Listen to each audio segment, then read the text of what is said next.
Greetings to all. Busted in the description, Naruto Lemon comes out there, you can subscribe. This is a story about a femme Gaara whose life was ruined by someone. Chapter 1 to 5. Enjoy watching.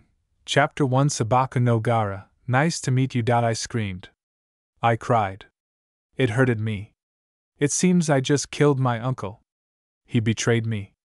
They all lied to me. Stop. Uncle? Do I really have one? I don't remember this. I looked around. I went nuts. She fainted. No, but how would you behave if some guy of about 25 years old was lying in front of you, covered in blood, and even muttering, Gaara-sama. Actually, I'm a patient person.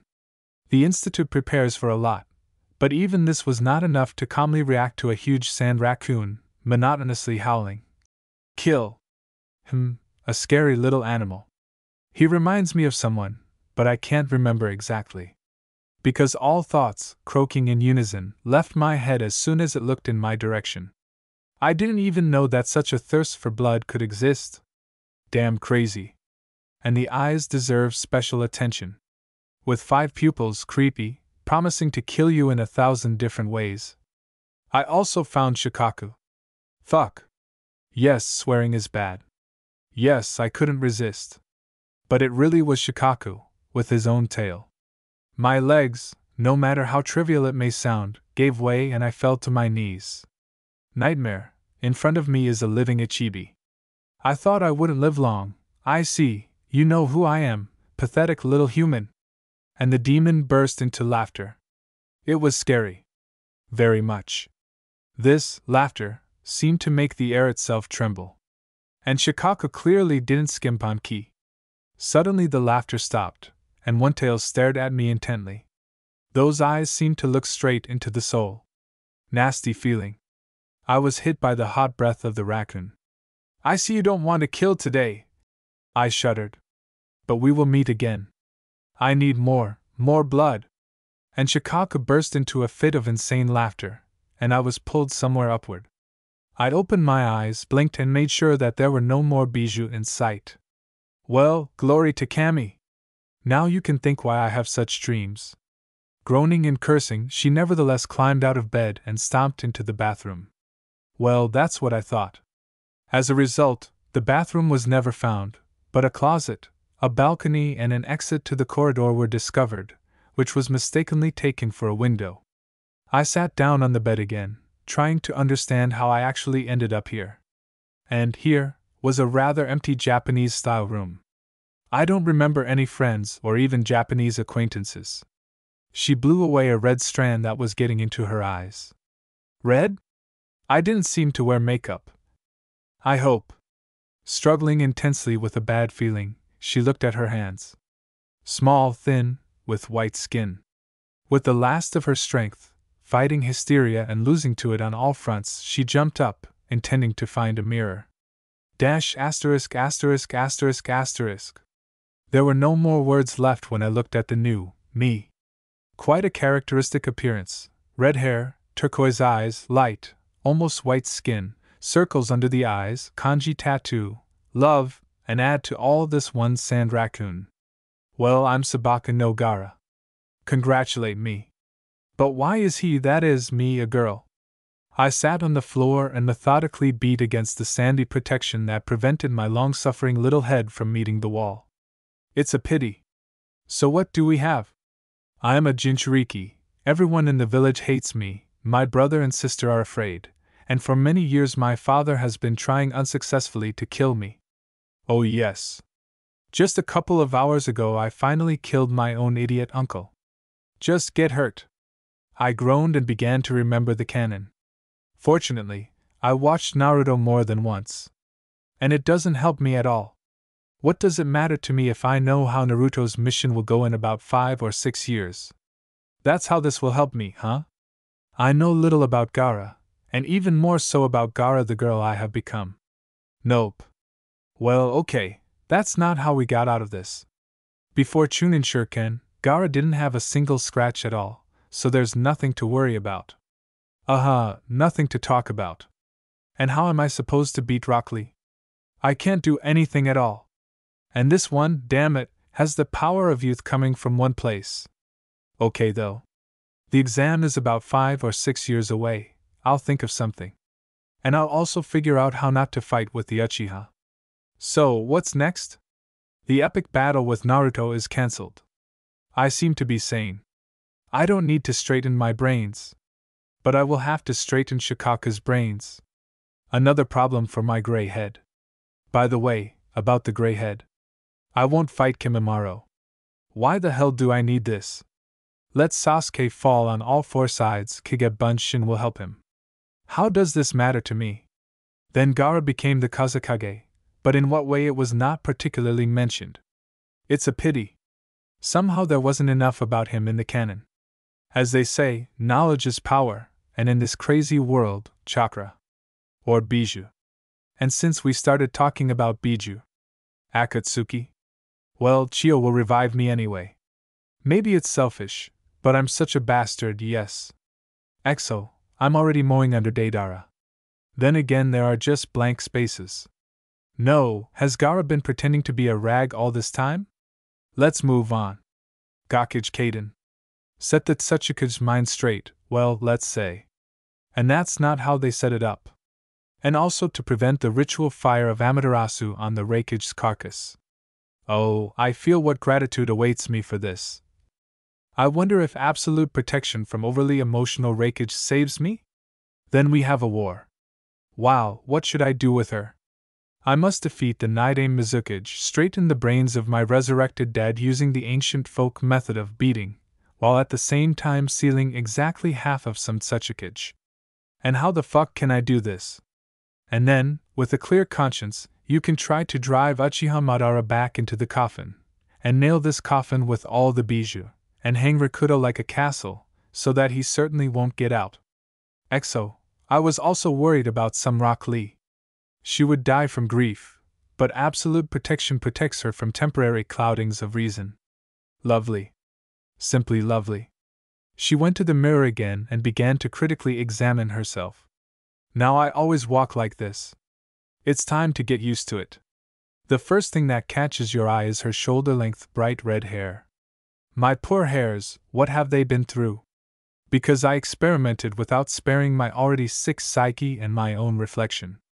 I even tried to tie 4 ponytails, in the manner of Temari. Everything is better than short hair. Well, I don't like short hair. And even more so when you doubt whether you should be a boy or a girl. In the end, I gave up and decided to leave everything as it is, but I won't cut my hair, I need to grow my scarlet braids. I concluded that I'm not much of a hairdresser. What's next? Pale skin. There's nothing you can do about it. I'll be an aristocrat, yes. Although I still can't understand how you can have such fair skin when the whole country is one big solarium. Black circles under the eyes will also remain. Oddly enough, they suit me. And I doubt that I can get a good night's sleep with such and such an animal inside. Now the clothes. Until I'm 6 years old, I'll dig out something decent for myself in my closet. And then it will be possible to scare the population of Suna with short skirts. As they say, if we don't wash, we go for a ride. And now the worst part. Workout. I have no idea what I should do. With my laziness. Yes, and I'm afraid of pain. What kind of shinobi am I? And what Kazekage? Although, if you think about it, it's not so bad. I just need good chakra control and physical preparation, if only you had enough strength to jump from tree to tree for a day, like a macaque. I have a ton of chakras, my endurance is not Uzumaki's, of course, but also wow. Sand will protect me from all attacks, and then I will use it to attack. Ideally, you could learn a couple of wind techniques, but that's how it goes. And it's not that bad. Chapter 2, Family. The appearance of Christ to the people, damn it. Otherwise, why is everyone so staring at me and continuing to stare at me in a far from aesthetically pleasing way? Well, I left the room at about 2 in the morning. Well, it looks like I found a family council to which I was not invited. It's a shame, but I don't care. Well, I didn't pay attention to them. Happens. Didn't you kill anyone? Well, okay. For a long time I was hypnotized by a can of coffee under the X-ray gaze of my family. It seems like it's too early to drink coffee at 6 years old. But on the other hand, why not? I really want to sleep. But this is not worth doing. I don't want to see Shikaku, that's all. I'm not mentally ready yet. Things didn't work out for us, or what? You will need to prepare thoroughly for the next meeting. And the sooner the raccoon and I come to a consensus, the better for both of us. I stood there and thought. People don't die from coffee, apparently. And if they die, then I will be saved by that sandy infection, because of which I have insomnia. Yes, that's it. San took a can of coffee. Oh yes. It turns out that I can control sand with the power of my thoughts. Very helpful. I found this out by accident, when everything I was thinking about began to emerge from the sand. I confess I screamed. It just so happened that at that significant moment I was thinking about the 10 tails.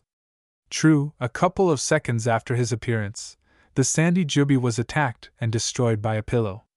It seems to me that the sand was offended. I, they say, wanted the best in you. And I almost yelled at my own sand. Fortunately, I came to my senses in time. But just in case, she told me not to turn into jubi without my knowledge. Who knows? Sand was clearly against 6-year-olds drinking coffee. Painfully, slowly, and reluctantly, he gave the jar back. Inopportunely, I remembered that the will of Karura, my mother, seemed to live in the sand. Maybe she's against coffee? Crossed herself internally. It was not enough for a ghost to live in the sand. I took a can of coffee. I thought. I spat on everything and everyone and decided that one mug would not help here. I brazenly stole a kettle of boiling water and proudly walked into my room past my family, who were dumbfounded by my actions. Exactly a week has passed since that momentous day when I found myself here. As a matter of fact, I don't know how I got here, or how to shamefully escape from here and return to my reality. And it seems I don't recognize it. But if I remember all the traps that I read about, I'm stuck here forever. Well, okay. Another important question: where did the previous owner of this body go? Although, I am more inclined to think that our souls seem to have merged together. Ugh, that sounds kind of cheesy or something. And if you remember the age difference, I actually turn out to be some kind of pedophile. Mosquito. I mean, it's a nightmare. Well, that's not the point. In any case, how else can I explain the presence of emotions towards people who were completely strangers to me? Although emotions is a strong word. I had even stronger feelings for the pillow. But my dream came true. I learned Japanese. When I found out, I jumped around the room like an enraged saiga for about 20 minutes. By the way, the family was not at home that day. They seemed to think it was Shikaku who had gone mad. Hee. Yashimaru. A sore subject in the family. I even feel sorry for him. Somewhere. A little. He is simply an extraordinary idiot. I still struggle with the desire to find Orochimaru and force him to resurrect his uncle. And then kill him again, after putting his brains back in place. Sand? I, of course, understand Kazekage-sama, the duty of a shinobi, the right hand of the village ruler. But still, my beloved mother died. Father, by the way, you must remember to find out his name. He didn't just marry into his job. She seems to be intimidating him with Madara, since he is there 23 hours a day. Dad, of course, loves us, judging by the anime, but damn it, it needs to be shown somehow. In the village, the attitude towards our family is not very good. Those who are afraid because of their relationship with the Kazekage, high-ranking grandchildren, are children, and those who consider them to be direct relatives of the monster, which is my humble person. Okay, I, an adult, was 1, but Temari and Kankuro. One is 7, the other is 8.5. Not enough for independent living. And I don't care that shinobi are in the near future. So Yashimaru was everything: mom, dad, nanny, and even a handkerchief in which you can always cry. The former helped me, after all. He also protected the residents. From me, yeah? In general, everything rested on him. And how did his brain fail to disobey the order? Didn't understand what would happen? Okay. It's either good or not good about the dead. So let him remain a beloved uncle. An idiot uncle. In general, everything is not as scary as it seemed at the beginning. Temi and Ken, may they forgive me for this distortion of names, do not hate me. They are afraid, but there is no trace of hatred. Even the murder of my uncle was forgiven. Or they simply did not find out the details. Saints, right? I will pray on their faces. In general, I feel sorry for them. We were essentially left without a childhood. I'm not talking about myself. I'm a special case. In general, you need to start establishing contacts with your family. Maybe someday we'll get closer to the normal family category. Still, dawn in the desert is something. All these billions of grains of sand shimmer in the sun. Beautiful. It only hurts the eyes, but that's nonsense. Look, even my hair has become even brighter. Now there is a real fire burning on my head. I smile. Somewhere in the back of the subconscious the thought flashes that it wouldn't hurt to honor the Sunovo people with our appearance today. I've been meaning to explore the village for a long time, but I'm afraid something is missing. I critically examine myself, trying to understand what exactly. My little brother stares at me suspiciously from around the corner. Kankuro, such an infection, don't bother me to remember. Everything seems to be in place. I'm checking again. Clothes, shoes, hair combed. I even took a teddy bear. Now I don't know why, I carry him everywhere. I fell back into childhood, yeah? Yes, that seems to be it. Oh, exactly. Pumpkin. I thought about it. And where can I get a sand pumpkin? I think Deidara said something about crystallized chakra. Okay, we'll leave that for later. I'll decide after talking with Shikaku. Little Gaara didn't have a pumpkin either. Any sand should protect him, that is, me. Looks like I'm ready. Well, with God. Oh, I mean, Kami-sama will help me. If I had known that everything would happen like this, I would never have gone. During my tour of future possessions, I was called a monster 60 times, a monster 45 times, and the rest I managed to ignore. I'm generally silent about views. They tried to incinerate me, and quarter me, and even tried to drill a hole. But I'm invincible, damn it. There is only one conclusion: they hate me with fierce hatred. In general, strange people, I don't understand what they are trying to achieve. They yell and insult you, but as soon as you turn in their direction, they don't fucking faint. I will prudently keep silent about the contents of my pants, otherwise there was only one faint of heart here. But I learned a lot of new things. In general, when viewed from above, Suna resembles one big web. In the center, like a spider, is the residence of the Kazekage. And from it wide streets go straight to the Chinese sand wall that surrounds the city. Maybe some streets lead to secret exits, no? There is also a central street, Death Canyon, which I used to characterize the entrance to the village. The master works here. Highway for shinobi, yes. Something resembling a bonsai was also planted along this road. They look, of course, like bonsai, but when I approached, those are the thorns. Probably, such plants were planted specially. Everything for the allied countries. On almost every windowsill, if not a cactus or bonsai, then some other thorn. I didn't even know that there were so many types of needle-bearing plants. A kind of protection from attack. In general, Kami-sama forbid. I don't sympathize with those who will receive such a gift. And if everyone has flowers springing up from their balcony/windowsill at once, I also found a greenhouse. I went nuts. The place where Sakura was brought in the manga was simply for guests who may be enemies. The real greenhouse was located outside the village perimeter, like most testing grounds. It was not possible to get a good look, since the guards, in a trembling voice, ordered not to leave the village. Well, okay. She shrugged and returned to her examination. And from the wall there is a good view.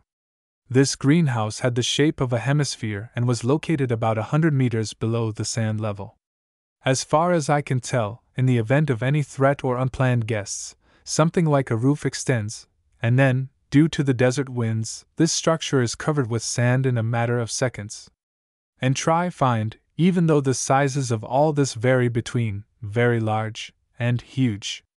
Something tells me that if you look hard enough, you might even find a lake somewhere. But my exit from the village is still prohibited. I can't understand why Suna is a lagging village. She, as it were, was on an equal footing with List in some kind of war. Yes, there is no water and vegetation. But in my opinion, this problem was solved long ago by the previous Kazekage. Everything is in Suna, you have to look better. Medicine is the best, right after Konoha, of course. Wind techniques are simply killer. And the future war is an excellent confirmation of this. They have their own improved genomes. There are sealing techniques. By the way, you need to take a closer look. Maybe repainted Uzumaki live here somewhere? There is even natural protection from enemies. More than half of the shinobi will not reach the village due to our wonderful climate. And it's not a fact that they will notice a sand wall against the background of sand. Mirages, so that there are more of them. The conclusion suggests itself. Either the rest of the hidden villages are so blind and do not see Suna as a serious opponent, or we are deliberately lowering our status in order to unpleasantly surprise the others later. Although, in my opinion, someone is purposefully convincing my father that our village is in decline, while he himself is slowly destroying Suna from the inside. If this is true, then this brute will die a slow and painful death. I'll take care of it. Orochimaru, do you ever have hiccups? By the way, Ni-san was sneaking after me all this time. How did you notice? I do not know. Either I'm a censor, or Kankuro is sneaking around like a sideways hippopotamus limping on all four legs. Is he definitely a future shinobi puppeteer, who is practically impossible to find even by chakra threads? Never mind. I might as well go home now, I'm kind of hungry. And this walk will also benefit my brother. And I learned to hide a little at the very end, and saw that I hadn't killed anyone. And she didn't even break any bones. But I wanted. Who would have thought that I would sit and cry like this? And all because of what? Because of these boys, a year or two older than me. Everything was fine, I almost made it home, but no. They jumped out from around the corner, scared me, and knocked me to the ground. And yet, there is much more of a 6-year-old girl in me than I initially thought.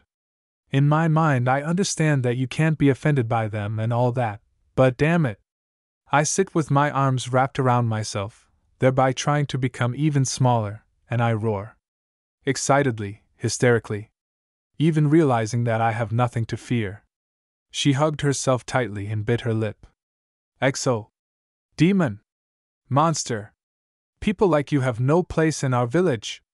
The desire to kill these idiots is growing every second. No, don't think so. I love children. Exclusively sleeping. And then Shikaku perked up, and with his ki he increases my thirst for murder. The matter is rubbish. Through a veil of tears I see some guy raising his hand to strike. I squint. Kami-sama, how scary. Well, get away from my sister, you bastard. I suddenly open my eyes and in surprise follow my would-be attacker to the nearest wall, into which he, in fact, crashed. I turn my gaze to the one who sent the boy on such a long flight. I'm trying to focus my gaze on the figure looming in front of me, shielding me from the guys. Ni-san. I sobbed quietly when I finally realized who was in front of me. Kankuro turned slightly to me and said with a wide smile, "Don't worry, Gaara. They won't touch you." And then he turned to his visibly chilled peers. "Just tried to say another word about my sister, so what? I see this suicide is showing off with all his might. I even felt sorry for them. And where did they get the idea that puppeteers are weak in close combat? Or is it my Ni-san who is so special? Or just too pissed off? In any case, Kankuro clearly showed what would happen to them if, Kami-sama forbid, I was offended again. My brother has a good forehand. At least those who were lucky enough to meet his fist did not get up. Gaara. Junior Sabaku approached me. Everything is fine. Calm down. She looked up at Kankuro, casually noticing that he would still have a couple of bruises. Still, how nice it is to have an older brother. So calm. And I don't know why, burst into tears even more. Hey, brother stepped back. I've never seen him so confused. Can't stand women's tears? I should remember, later. It doesn't matter now. Well, why are you crying? I just sobbed in response. Kankuro stood there for a while, and then, having decided something for himself, came up to me and hugged me. For the first time in a long time. So, sitting on the street and burying my nose in Kankuro's shoulder, I understand that my Nissan is the best. Okay, let's go already. The guy, although what kind of guy he is, a boy, and that's all, he stood up, looked at me again and sat me on his back. I immediately beamed and grabbed my brother tighter, to which he croaked. Easy. You'll strangle him. I became embarrassed and loosened my grip. A little. I still can't believe that Kankuro is carrying me home. I smiled happily. But Kankuro looked embarrassed and a little shabby. And all the way home he blushed and muttered about problematic little sisters. The calm and peace did not last long. An enraged Temari greeted us at home. Fortunately, she doesn't have a fan yet. Seeing me and Kankuro tearful, on whose face a bruise was clearly beginning to appear, she yelled at both of us. True, I still didn't understand why.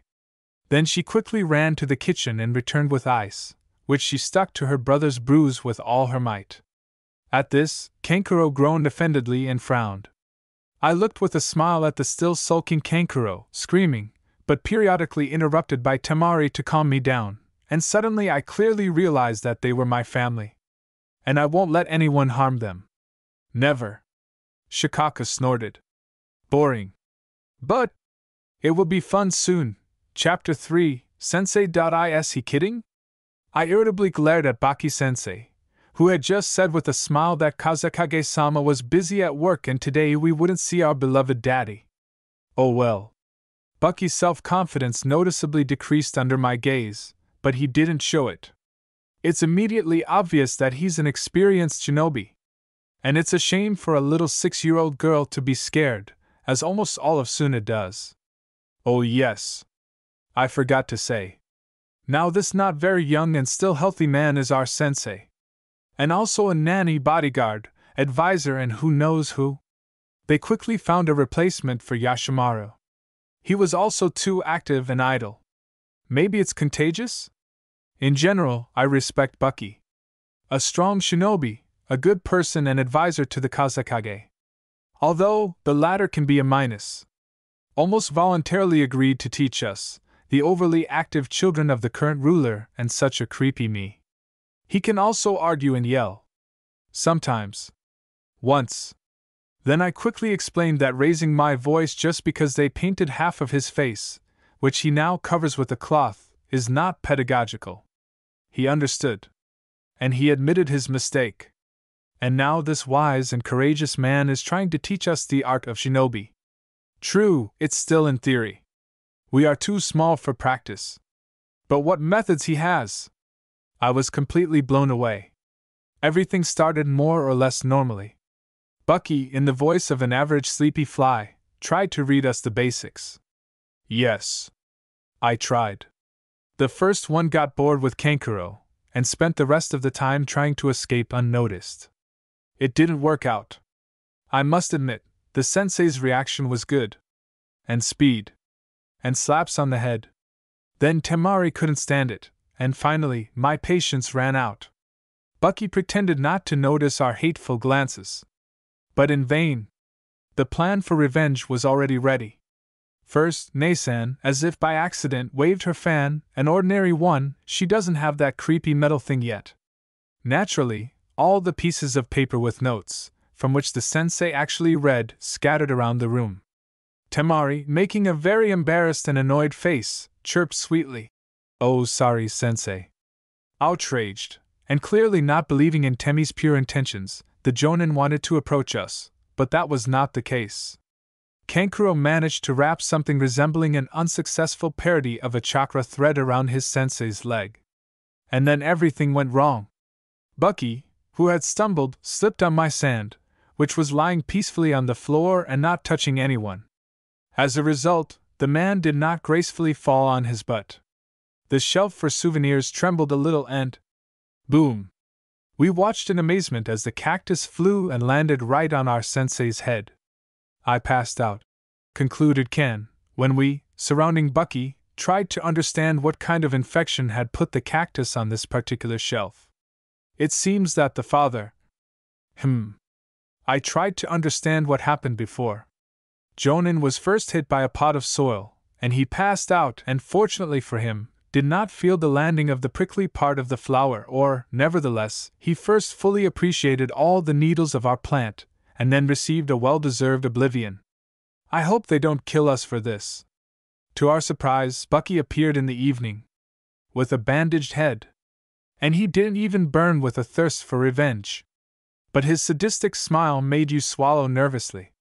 It seems that for the sake of revenge, he even refused an allowance for an injury while on duty. Does he know that you can't beat children? With the most bloodthirsty smile that only Orochimaru is capable of, Baki announced that it was time for us to go to bed. Despite all the protests, the three of us were caught by the scruff of the neck, like kittens, and carried into the bedroom in an armful. Completely ignoring our attempts to escape in my sand, which was clearly trying to strangle the hapless sensei, we were finally carried to the bedroom. Didn't understand. It's like we sleep in different rooms, right? It turns out that this figure managed to move all the beds into one room. But this is already rudeness. We were simply tied to the bed with a fishing line. He also put a gag in his mouth, it's an infection. And for the next few hours, Baki-sensei, sitting in the lotus position in the middle of the room and heartlessly ignoring our mooing, read out to us 1001 Method of Murder, in the manner of a fairy tale. And even with pictures, colored, and detailed descriptions. That's it. And after this, let anyone try to only stutter why the Kazekage's children are so cruel. I'll kill you. As a matter of fact, at point 400 Temari began to sniffle. Kankuro started snoring after the 500th, and I shamefully passed out at item 724. Crushing with Doton techniques. Yep, I'll definitely try this out on the Jonin tomorrow. For now, go to sleep. After all, I've been suffering from insomnia for 5 days now. I wonder if he will continue to read to us? As they say, you remember better in a dream? Good night, sensei. I muttered and began to sniffle with a clear conscience. Bucky smiled and put the scroll away. Still, it's very interesting with these children. Although it's dangerous, he admitted reluctantly, touching the bandages on his head. I opened my eyes with a groan and reluctantly rose from the bed. The equally angry and clearly sleep-deprived brother and sister looked at me. Damn you, sensei! All night our trio dreamed about fragments from this bedtime story. And taking into account my sick imagination and no less sick shikaku, I can now add another 500 points to the book. After exchanging heavy glances, we rose from our beds and staggered towards the kitchen. The smell of delicious food immediately improved my mood. Still, a cook is really cool. After waiting for the croissants to be placed on the table, we tried to grab more for ourselves. Like hamsters, honestly. And they just bit off a piece. The fastest way is to cut the carotid artery. If there is a deep wound in the abdominal cavity, they can fall out. Bui! May you fail, Baki-sensei! Apchi! A loud sound shook the Kazekage's residence. Bucky! The yondaime has been listening to a disgruntled client for an hour now. The nerves were running low. Sorry, Kazekage-sama. The jounin bowed. Who remembers? Well, how did you sleep? Right in front of us, a jonin fell out of the shunshin and began to irritate us with self-satisfaction bulging out of all the cracks. How did you sleep? You're kidding me! Kankuro yelled. Nei-san and I silently supported him. He will still have fun. Well, hold on. Your death will be slow and painful. I wanted to let you know that I won't be here today. Mission. Coward. Was clearly visible on our faces. It seemed to bother him. Well, never mind. There is no need to break the psyche of the younger generation. And one more thing. The man hesitated. I raised an eyebrow in surprise. What is this? More. Kazekage-sama will be at the residence until late today. He has an important meeting. That's it. Kazekage-sama is just mocking. I don't really care, but Temi and Ken were upset. We should do something about this. Important meeting, you say? That's it. After waiting for Bucky to leave, I turned to my relatives. I'll go for a walk. And without waiting for an answer, I jumped out of the house. It wasn't difficult to get to the Kazekage's residence. And the fact that people shied away from me was only to my advantage. With a clear conscience, I walked past the ANBU, who pretended not to notice me. Even so? Scaring the shinobi, she reached her father's office. I carefully walked in, and not paying attention to the Kazekage, who was unaesthetically staring at me, quietly stood near the entrance, leaned against the wall and froze. At first, my father stubbornly ignored me, but he couldn't hide his squint. Yeah, he's nervous. She began to slowly release ki, mixed with a thirst for murder. Thanks, sensei. So, the big shot twitched. He stammers, gets confused in his words, turns his head in search of something that so wants to kill him. The Kazekage frowns. Oh well. I just started. This high-ranking penguin isn't just shaking his head. He is already spinning around his axis, annoying me even more. To kill or not to kill? That's the whole question. Oh, I was noticed. I strengthened my ki and looked straight into the eyes of that upstart. It seems he is now seeing his own death. This is right. And yet, no, I won't kill. But only out of respect for the penguins. Oh, how we twitched! He turned pale and green, thank Kami-sama that at least he didn't vomit. And then, muttering something like, I'll come see you later, Kazekage-sama. He disappeared in an unknown direction. Well, okay. Not a big loss. Gaara. The father sits at the table and frowns. I raise a questioning glance at him, saying, What do you want, elder? Such behavior is unacceptable. Oh, really? Now, if she killed, then yes. You're disrupting important negotiations. Spit. This could harm Suna. Are you appealing to conscience? Don't worry, it's not there. I went to you. And judging by the ruler's long face, I said the last sentences out loud. It was awkward. But it seems he got through it. It's time for you to decide what is more important, family or the village. I say coldly and leave the office. A growl escapes from my throat against my will. But keep in mind, a wrong answer will cost you your life. I shouldn't have said that. A couple of days ago, I decided that in order to straighten my father's brains, I must first straighten my schizophrenia. We must brainstorm others together. Only now I realized how right I was then. Exhausted, I slide down the wall of the residence. I grab my head. Curses can be heard through tightly clenched teeth. Why did Shikaka perk up now? XO, XO, XO. Chapter 4. Ichibi knows Shikaka. Honestly, I didn't think that this one-tailed infection would have such an impact on me. More precisely, on my head. Hurts. Very, very. I grab the injured limb, trying to somehow relieve the pain. Useless. I can barely hold back a scream and fall to the floor. XO, XO, XO. Now I understand why Gaara hates everyone so much in the anime. Yes, a monument to him needs to be erected for so many years of cohabitation with such an animal. Yes, I really want to kill someone right now. Just. Added to the wild pain were the howls of the bijou and his lust for murder. How lovely!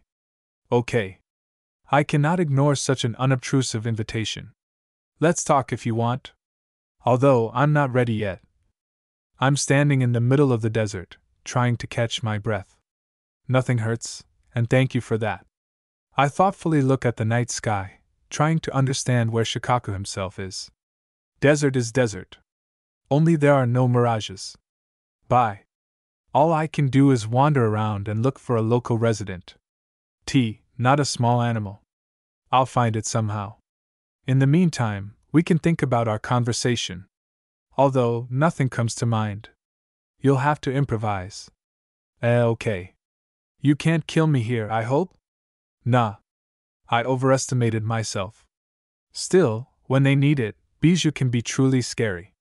Right now I'm standing, staring at Shikaku, who is imposingly located in a cave that came from nowhere, and I feel like a grain of sand.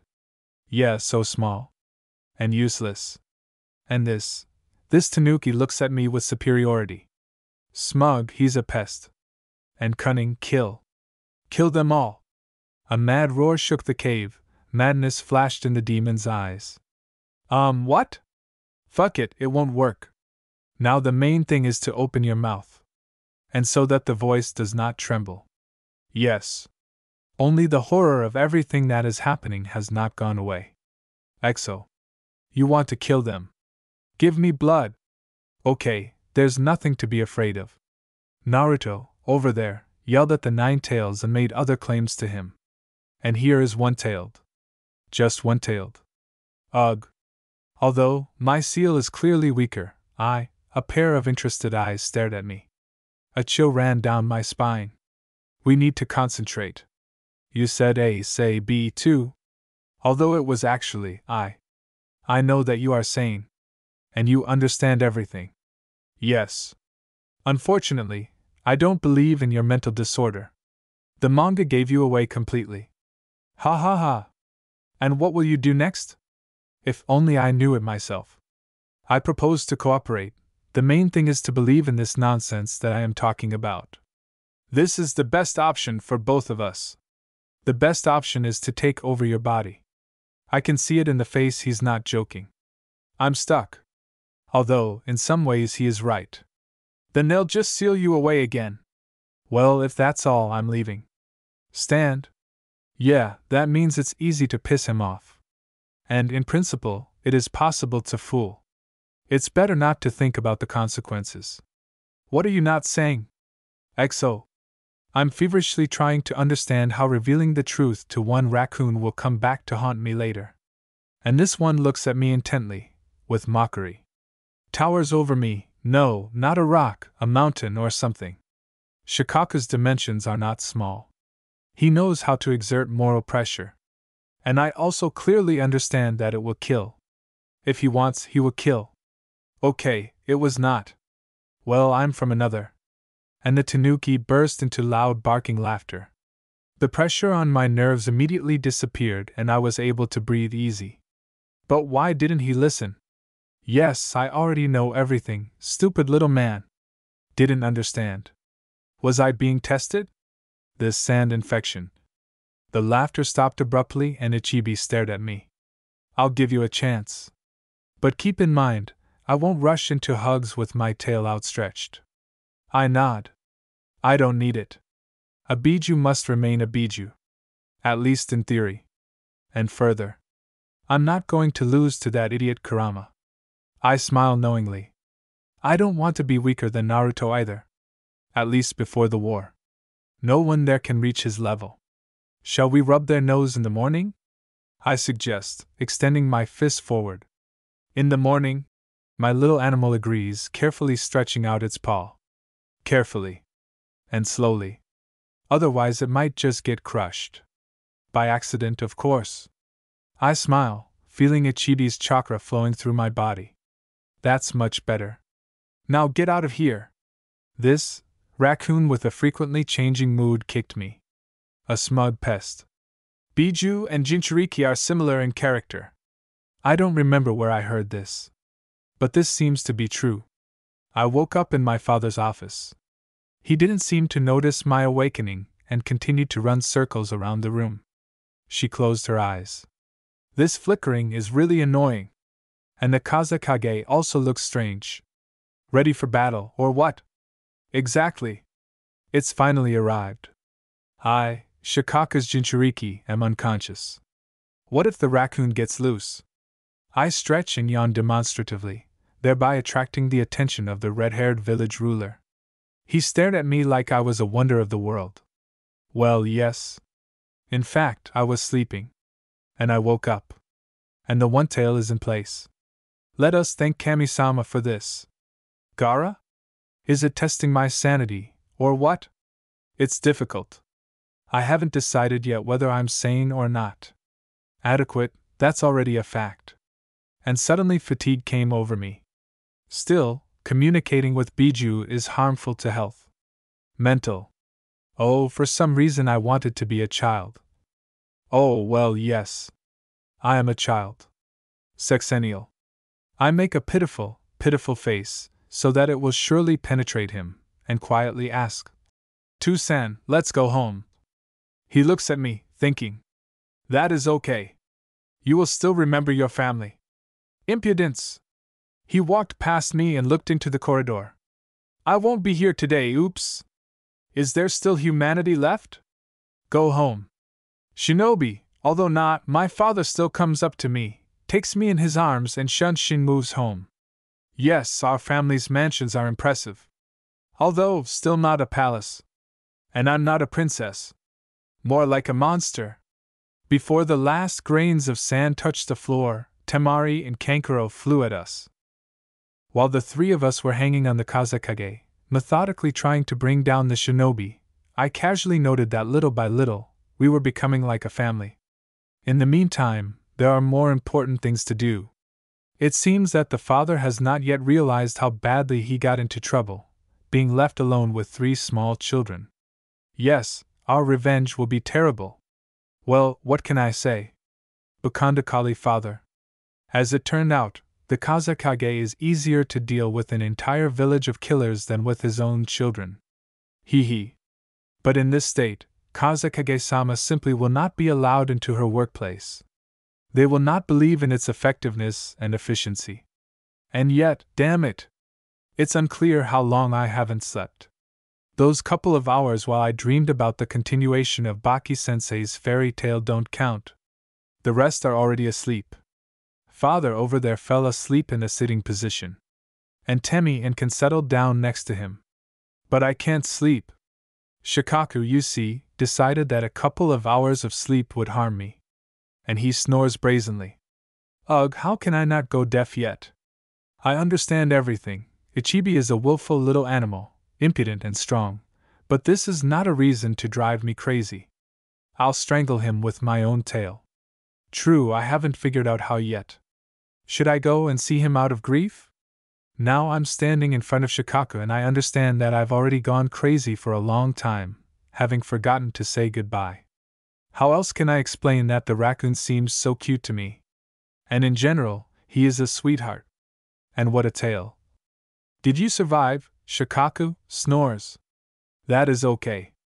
Self-preservation left me along with common sense and dreams of sleep, which means I can do anything. Shikaku! I yell. The raccoon jumped up, looking around. Yes, it's me. Yes, I woke you up. But I need to say such an important thing. Shikaku, it turns out you have such a beautiful tail. Tanuki is in a stupor. Understand. But it's my own fault. And I was already carried away. Yes, and you yourself are so cute. I smile and come closer. How they shied away from me. What, you don't like my sadistic smile? Don't be afraid, me too. In general, I love you. Yes, I always liked this nasty raccoon.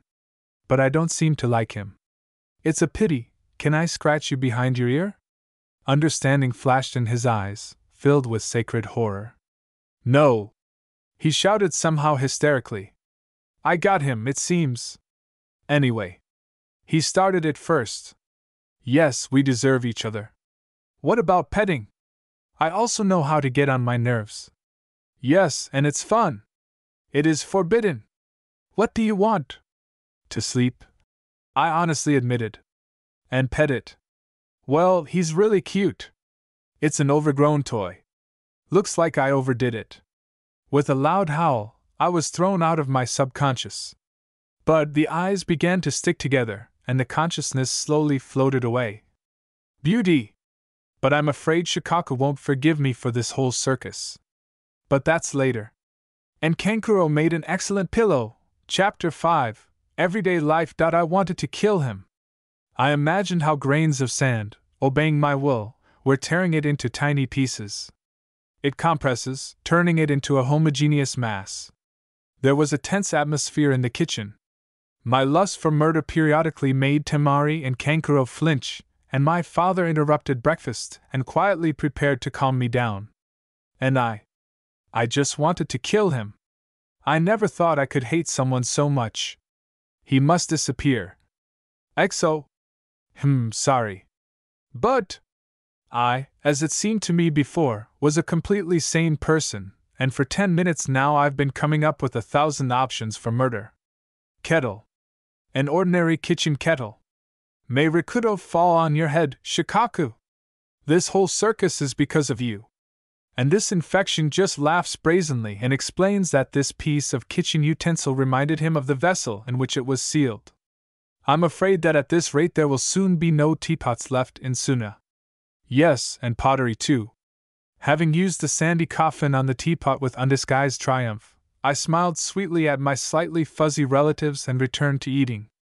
The family, spitting on my antics, continued the interrupted activity, namely eating breakfast. Peace and tranquility reigned in the house. Ichibi and I have been in a cold war for a month now. Figuratively speaking. Although we have just agreed on peace. Relative. And not only, but about a month ago. Well, it doesn't matter. By the way, I tear my hands off, the printers suck. How was it necessary to manage to seal the biju for it to have such an influence on my consciousness? Especially on a full moon. Which is tomorrow. Exo. And I haven't opened the seal yet. Although Shu's by no means harmless sitting in his cage, he periodically tries to force me to kill someone, causes headaches, clouding of reason, a multifunctional animal, in short. But there are benefits from it. It helps a lot in learning ninjutsu. True, beforehand, colorfully outlining all my stupidity and inability to basic chakra control. Oh well. And the rest, on the contrary, call me a genius. Yeah, squared. And to a negative degree. I mean, my genius is directed to the detriment of others. Just think, the population of the common Sanovsky Jonin has reduced a little. But only for 2 individuals. And it's true that they themselves are to blame. They shouldn't have tried to kill me for the good of the village. And I'm white and fluffy. This is Shikaku being evil. By the way, I didn't even realize at first that I had killed several Jounins. They just attacked me, and it somehow happened by itself. Maybe desert funeral is a built-in feature? Like sand protection. Because people die involuntarily. I really have nothing to do with it. Well, almost. Brother and sister learned from Bucky. Me too, but my father trains with me from time to time. Although Shikaku's advice is, to be honest, more useful. Or is it because they are literally drilled into my head? On a mental level. And yet, he is a one-tailed infection. But I have a problem with taijutsu. Sand gets in the way, specifically. And the only enemy left was the air. This is where I practice striking. Poor me. Or crazy. Well, what should I do if all I can do is pump out a vital mixture of gases? But with the seals, everything is not as good as we would like. Who even came up with this nonsense? The fingers get confused, and the exact opposite effect comes out. And if, Kami-sama forbid, I release a little more chakra. Yes, I remember how Sensei ran away from the sand, and I had no idea how it happened. Maybe she put the wrong seals? But the sight of the elite sadist Sensei spitting from the sand raised Baki's authority to unprecedented heights. The Jonin who lived, damn it. I live happily, you can't say anything. I literally burst into my room and slammed the door. After the public execution of the teapot, I was somehow ashamed to show myself to my family. Although, no. I'm lying. I do not care. It's just that something has been bothering me lately. As if she forgot something important. There is no blood, but it hurts, right here. Yours! I fell with a crash from the windowsill, which I had climbed onto for some reason, and began frantically looking for the table with Karura's photo. Mother's. Mine. Crap. I run around the room back and forth, but I can't find the treasured picture. Couldn't they throw it away? But then where? My attention was attracted by a reflection of light. I leaned over to get a better look. Found it. However, it looks like the glass cracked when it fell. It's a shame, but it's okay. The main thing is that the photo is in order. Mom, I touched my cheeks in surprise, tears flowing down them. Still, how I miss her. Hurt. I don't know why, but it hurts. I bite my lip to hold back my sobs. Well, why exactly her? And yet I fell apart. I'm standing here crying. Because of a person I don't know at all. Even Shikaku is silent and doesn't annoy you with his caustic jokes. Nope. I sob and try to wipe away the tears. Suddenly I feel something touching my hand. So carefully, tenderly. Supporting, calming. I freeze and look at my hand. Sand? It's just sand. In which my mother's will, or her soul, lives. Dead mother. A ghost? My scream, it seems, was heard by all of Suna. What about me? And it turns out I'm afraid of ghosts. Like Naruto, damn it. The relatives who rushed into my room were presented with a wonderful picture. I, all bawling, with eyes expressing the highest degree of fear, was pointing my finger into my sand. Who flies around the room guiltily and embarrassedly. Is he, that is, she, embarrassed? Looking at all this idiocy with a thoughtful look and surprise, Kankuro chuckled nervously. I looked at him closely. Well, yes. It turned out stupid. Hee hee. And now we are all laughing out loud. Some are hysterical. Yes, I mean myself. But it's fun. And the ghost that lives in the sand doesn't scare me anymore. Almost. I'd brush away the tears that have appeared, but now from laughter, and turn my head. Sand floats around the room and seems to be trying to have fun with us. Or am I already going crazy? Will you look after us, Mom? The rest of the day passed, but it didn't pass at all. My father quickly left to clear away the rubble at work. Temari and Kankuro, who were never able to call me, drowned somewhere. And I sat like a column of salt all day. And the night too, because Shikaku began a period of particular talkativeness. And this cannot be missed. There are so many interesting things to learn. Lovely. And even dirt on the elders of Suna. But this is especially pleasant. It will come in handy when I become Kazekage. Although I haven't figured out how to get this punishment yet. Killing the current Kaze who is Kage is not an option. Dear man, bless him. But he won't fight Madara along with the other Kage. This is only my privilege. Just so as not to die. Okay, maybe the Uchiha, like a true gentleman, won't beat girls too much? I emerged from my subconscious at about 3 in the morning. Although I'm already purple. What is day, what is night? I still can't sleep. At first Shikaku didn't give it. Out of hatred for the new Jinchuriki, out of selfishness, out of harmfulness, and in the end out of boredom. With me, you see, he has more fun. As a result, I don't need to sleep. And I don't want to anymore, to be honest. So, a couple of hours a week is enough for me. Miracles, however. But I realized how long a day really is. It's already 24 hours. 24! It's a nightmare, so many. Although, at night you can wander the streets of Suna and hoot like an owl. Ali is a ghost. This is such a duckling. She pushed away tempting thoughts, quickly devoured the sandwich and leaned against the wall. It's interesting to hear the rest of the story, but what? I woke up not in the best mood. And all because my beloved brother, instead of waking me up in a humane way, yelled in my ear something like, "Gaara, get up!" and wisely jumped away. Well, I'll give him a lift, motherfucker. She jumped up with a roar, finally falling out of her subconscious and casually noting that the tanuki was falling asleep. Here is the one-tail sandbox. But the proudly marching Kazekage did not allow my revenge to take place. Kankuro, against his will, spread a wide smile on his face. I couldn't help but giggle. Well, this sleepy man, with disheveled hair and a clear mark of a pillow on his cheek, as well as in rather nice family slippers, did not look like the great and terrible Kazekage of Suna. Not a bit.